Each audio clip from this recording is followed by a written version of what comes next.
तक आप दौलत कमाते हैं, आज आप कड़क हैं, 30 के काया में हैं, शरीर 30 का है तो आपको लग रहा है भाई कड़क है, वाह सब कुछ बल्ले बल्ले है, खाना कभी खाया कभी सोए नहीं भी सोए। 40 के बाद आपका शरीर अपने आप कुछ बताता है कि भाई मुझ पे ध्यान दे। शरीर बोलता है कि come on man, just look at me. Body says this, body talks to you know silently, ठीक है।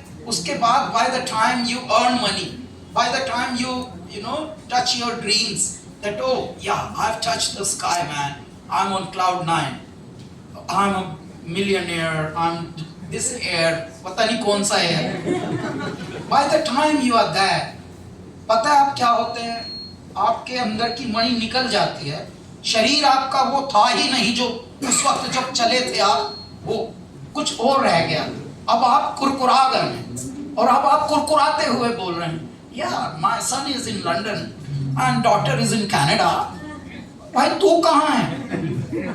तूने मिलियन बना के सन को लंदन भेज दिया, डॉटर को कनाडा भेज दिया, तू यहाँ पे ओल्ड एज होम की तैयारी कर रहा, ऐसे मरेगा क्या पागल खाने में? Old age home is the substitute of mad, पागल खाना। तो मैं कहता हूँ भारत में ओल्ड एज होम का कल्चर ही नहीं था।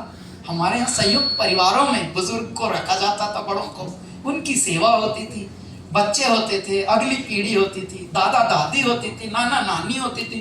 पूरी दुनिया में कहीं और होता है ये वो कल्चर कि दादा दादी की कहानी, नाना नानी की कहानी? वहाँ तो कॉन्सेप्ट ही नहीं है। बिना शादी के तो बच्चे होते हैं वेस्ट में, वहाँ कॉन्सेप्ट है ये कि it's okay, you know, no need to get married, yeah we can produce kids, come on।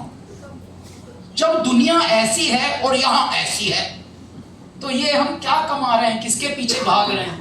ये हम सिखा रहे हैं। अब Kailash Kher academy for learning art, कला। आप इमोशंस और मेंटल हेल्थ से कनेक्ट करवा रहे हैं, लोग पैसे से कनेक्ट करवाते हैं, उसके हिसाब से हम सामने वाले को रिस्पेक्ट कर देते हैं। You are just actually giving the true picture. हम लोग मेंटल हेल्थ के ही लिए हमने ये विचार आया, बिकॉज जहाँ भी जाते हैं हमको उदास लोग बहुत दिखते हैं, दौलत वाले भी दिखते हैं, दौलत वाले भी बहुत उदास दिखते हैं। तब हमने सोचा नहीं कुछ करना पड़ेगा, क्योंकि सब लोग अपने ही अंदर सीमित हो जाते हैं।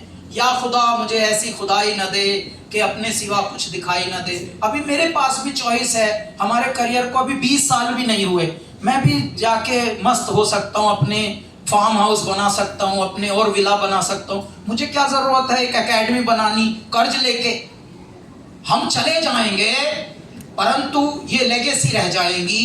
और यदि ये लेगेसी जागृत लोगों ने चला ली, कुछ कंपैशनेट सोल्स अगर इसको आगे लेकर चले आए, तो आपको पता है दुनिया ऐसे ही बढ़ी। आज़ादी, आज मेरे भारत में जो आज़ादी है जिसको हम 140 करोड़ लोग सेलिब्रेट करते हैं, वो कभी एक विचार ही होगा ना, किसी का एक विचार बना होगा पहला। आज एक सेलिब्रेशन है, एक रियलिटी है। Please. Good evening sir, I am Falguni and मेरा क्वेश्चन है, जैसे आपने कहा कि you talk about so many unique things and we all agree कि आपके ideas are so fresh, whatever you say is so fresh. So आपका इंस्पिरेशन क्या होता है उसके पीछे, एंड देन आपका प्रोसेस क्या होता है वो गाने लिखने का एंड गाने का? अभी जैसे आप हैं, फाल्गुनी हैं, अब आप बोल रही हैं फाल्गुनी, तो आप हम्बल होके प्यार से बोलना चाह रही हैं। तो जैसे आपने प्रारंभ किया, sir I am Falguni my this, तो ये जो माय, ये जो इसके बीच की जो बातें हैं